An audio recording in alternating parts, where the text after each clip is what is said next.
రామ్మోహన్ గారు అందరికి కూడా నమస్తే.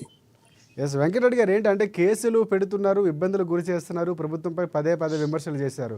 సో గత ప్రభుత్వం లాగా ఇక్కడ విద్యార్థుల్ని బలిపశువులు చేయడమో, లేకపోతే వారిని ఉసిగొలిపితే వారు అక్కడ ఉద్యమాలు చేయడానికి వచ్చారని విమర్శించిన నేపథ్యంలో వారిని మధ్యలో ఇబ్బందులకు గురి చేయొద్దని కేసులు వెనక్కి తీసుకున్నారు, వారిపై కేసులు ఉండి తొలగించారు. సో ఈ అంశాన్ని ఏ విధంగా చూస్తుంది మీ పార్టీ, మీరేమంటారు? ఇప్పుడు ఒకటి, మనం చాలా కాలం నుంచి ఈ విషయం మీద మాట్లాడుతున్నటువంటి సందర్భము, ఎస్ హైదరాబాద్ సెంట్రల్ యూనివర్సిటీకి సంబంధించినటువంటి 400 ఎకరాలకు వివాదం కావడం అనేటువంటిది వాస్తవానికి మనకు అందరికీ తెలిసినటువంటిది. రాజ్యాంగబద్ధంగా భూముల మీద రాష్ట్ర ప్రభుత్వాలకి హక్కులు ఉంటాయి. 50 సంవత్సరాల క్రితం దాన్ని బదలాయించడం జరిగింది. సరే, టెక్నికల్గా రెవెన్యూ రికార్డ్స్లో బదలాయించినారా లేదా అనేటువంటి ప్రశ్న అనేక అనుమానాలకు దారితీస్తున్నటువంటిది. సరే, వాళ్ళకి పొజిషన్ ఇచ్చినారు, సెంట్రల్ యూనివర్సిటీకి వాళ్ళు వాడుకుంటున్నటువంటి పరిస్థితి. ఇవాళ 400 ఎకరాలు మాది అని చెప్పి తీసుకున్నటువంటి పరిస్థితుల్లో రేవంత్ రెడ్డి గారి ప్రభుత్వం తీసుకున్నటువంటి నిర్ణయం ఏదైతుందో అది గాడి తప్పినటువంటి నిర్ణయం అని చెప్పి వాళ్ళు తీసుకుంటున్నటువంటి నిర్ణయాలను బట్టి మనకు అర్థమవుతున్నటువంటిది. అన్ని రాజకీయ పార్టీలు, Bharatiya Janata party, BRS party, కమ్యూనిస్టుకు సంబంధించినటువంటి వాళ్ళు, ప్రజా సంఘాలు, విద్యార్థి సంఘాలు, రాజకీయాలకు అతీతంగా సైద్ధాంతిక విభేదాలను పక్కకు పెట్టి కేంద్ర యూనివర్సిటీలో ఇవాళ వాళ్ళు ఉద్యమం చేయడం వల్ల ఒక స్థాయిలో, జాతీయ స్థాయిలో దీనికి ఒక గుర్తింపు అనేది లభించింది. మా గౌరవ కేంద్ర మంత్రి, రాష్ట్ర అధ్యక్షుడు కిషన్ రెడ్డి గారు కేంద్ర మంత్రులతో దీన్ని తీసుకుపోవడం అనేటువంటి జరిగింది. దానికి ఒక ప్రాధాన్యత ఏర్పడినటువంటి సందర్భం. సరే, ఏదైతేనేమి ప్రభుత్వం వెనుకబడుగు వేయాల్సినటువంటి అవసరం, ఉద్యమాలకు వెనక్కి రావాల్సినటువంటి అవసరం మాత్రం ఏర్పడ్డది. అది వాళ్ళు ఇంకా శషభిషలకు పోకుండా ఈగో ప్రాబ్లమ్స్ నుంచి బయటకు వచ్చి ఆ 400 ఎకరాలు ఏదైతే ఉందో అది కేంద్ర యూనివర్సిటీ అని చెప్పి ప్రకటిస్తే అయిపోతుంది. సరే, గౌరవ హైకోర్టులో ఈ కేసుకు సంబంధించినటువంటి విచారణ జరుగుతున్నది కాబట్టి సరే, కోర్టు ఏం నిర్ణయిస్తుంది అనేటువంటిది వేరే సంగతి. కోర్టు ఏం నిర్ణయించకపోయినా కూడా ప్రభుత్వం అఫిడవిట్ ద్వారా ఆ భూమి వాళ్ళకే ఇచ్చేస్తున్నామని చెప్తే అక్కడి కేసు క్లోజ్ అయ్యేటువంటి అవకాశం ఉంటుంది. రామ్మోహన్ గారు చెప్పాలి దీని మీద ఇంకా లీగల్గా ఏంది అనేటువంటి దాని మీద. ఒకటి మాత్రం చాలా స్పష్టంగా మనకు కనపడుతున్నటువంటిది, ఫస్ట్ టైము రేవంత్ రెడ్డి గారి ప్రభుత్వం వెనక్కి వచ్చినటువంటి పరిస్థితి. చాలా విషయాల్లో వెనక్కి వస్తున్నాడు. హైడ్రా ఉంది, వెనక్కి వచ్చినట్టే లెక్క. ఇచ్చిన హామీలను అమలు పరచలేక వెనక్కి వస్తున్నట్టే లెక్క. కాబట్టి రివర్స్లో ఈ ప్రభుత్వం నడుస్తుంది అనేటువంటి చాలా స్పష్టంగా కనపడ్డది.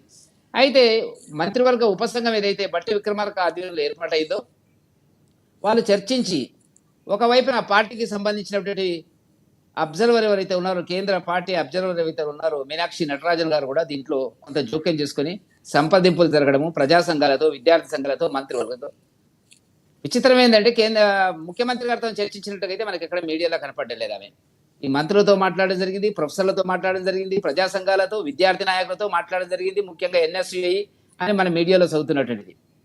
సరే, ఏదైతేనేమి ప్రభుత్వం ఈ విషయంలో ముందుకెళ్లేటువంటి పరిస్థితి లేదు. జాతీయ స్థాయిలో దీనికి కాంగ్రెస్ పార్టీకి డ్యామేజ్ జరిగింది అనేటువంటిది మనకు ఉన్నటువంటి అభిప్రాయం. తప్పదిగా వెనక్కి వచ్చినారు. వెనక్కి వచ్చేటప్పుడు ఎవరు వెనక్కి వస్తున్నట్టు, కేసులన్నీ విడ్రా చేస్తున్నాము, వాళ్ళ మీద పెట్టిన కేసులు 2 జైల్లో ఉన్నారు, అది ఇది అనేటువంటిది గౌరవ ఉప ముఖ్యమంత్రి గారు చెప్తున్నారు.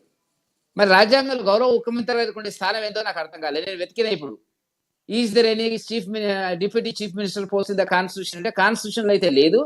మంత్రివర్గంలో ఉంటారు, ఏ పదవి ఇస్తే ఆ బాధ్యత చేస్తారు అనేటువంటిది ఉంది తప్ప ముఖ్యమంత్రి, మంత్రులు అనే దానికే రాజ్యాంగంలో స్కోప్ ఉంది తప్ప డిప్యూటీ చీఫ్ మినిస్టర్ అనే దానికి లేదు అనేటువంటిది చెప్తున్నారు. సరే, పెట్టుకుంటే పెట్టుకోవచ్చు అనేటువంటిది. ఇవాళ ఆయన దగ్గర ల్యాండ్ ఆర్డర్ లేదు, ముఖ్యమంత్రి గారి దగ్గర ల్యాండ్ ఆర్డర్ ఉంది, హోమ్ మినిస్ట్రీ ముఖ్యమంత్రి గారి దగ్గర ఉంది. మరి పోలీసు వాళ్ళకి ఇచ్చినటువంటి ఆర్డర్ ఏదైతే ఉందో, మన మీడియాలో చదువుతున్నటువంటిది నిన్న ఇవాళ సాయంత్రం నుంచి వస్తున్నటువంటి వార్తలు ఏంటంటే వాళ్ళ మీద కేసులు విడ్రా చేసడం, లా డిపార్ట్మెంట్ సహకరించాలా, న్యాయపరమైనటువంటి చిక్కులు లేకుండా వాళ్ళని ఆ కేసులు పోయేటట్టుగా చేయాలా, వదులుకునేటట్టుగా చేయాలనేటువంటిది మనకు కనపడుతున్నటువంటి అంశం. సరే, అది గవర్నమెంట్ ఏం జరుగుతుందో మనకు తెలియదు. అదే విషయాన్ని గౌరవ ముఖ్యమంత్రి గారు ప్రకటిస్తే బాగుండేది. ఎందుకంటే హోమ్ మినిస్టర్ కాబట్టి ఒక మినిస్టర్కి సంబంధించినటువంటి, ఇప్పుడు నాకు తెలిసినంత వరకు ఒక మినిస్టర్ ఇంకో మినిస్టర్కి సంబంధించినటువంటి నిర్ణయాలను ప్రకటించడం అనేటువంటిది రాజ్యాంగంలో అవకాశం లేదు అనేటువంటిది. Unless chief minister authorises so and so person will deal this case అనేటువంటిది ఉంటే తప్ప కానీ. సరే, ఏదైతేనేమి జరిగినటువంటి మాట వాస్తవం.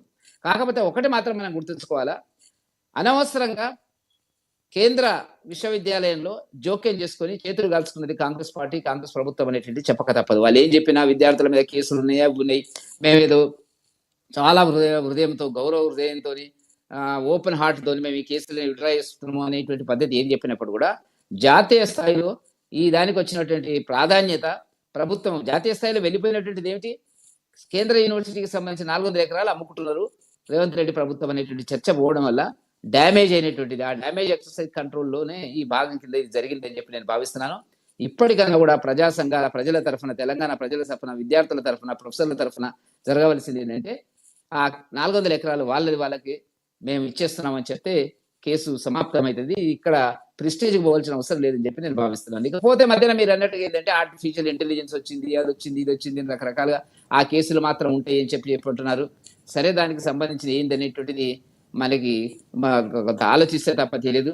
కాకపోతే అంటే ప్రధానంగా చాలా వీడియోలు ఫేక్ వీడియోలు సోషల్ మీడియా వచ్చాక ఏది నిజమో ఏది అబద్ధమో తెలుసుకోవడానికి కూడా కష్టమో, కొన్నిసార్లు నమ్మాల్సినటువంటి పరిస్థితులు కూడా ఏర్పడుతున్నాయి. అయితే ఈ పోస్టులు అప్లోడ్ చేస్తున్నారు, కానీ ఇందులో కిషన్ రెడ్డి లాంటి వారు కూడా పోస్టులు తొలగించారు, మళ్ళీ వాళ్ళు అప్లోడ్ చేసిన పోస్టులు తొలగించారు. ఇప్పుడు ఉండొచ్చు, చాలా రకాలుగా వచ్చింది. ఇప్పుడు ఒక్కటి మాత్రం ఏంటంటే అక్కడ జంతువులు ఉన్నాయా లేదా, జింకలు ఉన్నాయా లేదా, పక్షులు ఉన్నాయా లేదా, ఇది చెప్పాలా గవర్నమెంట్.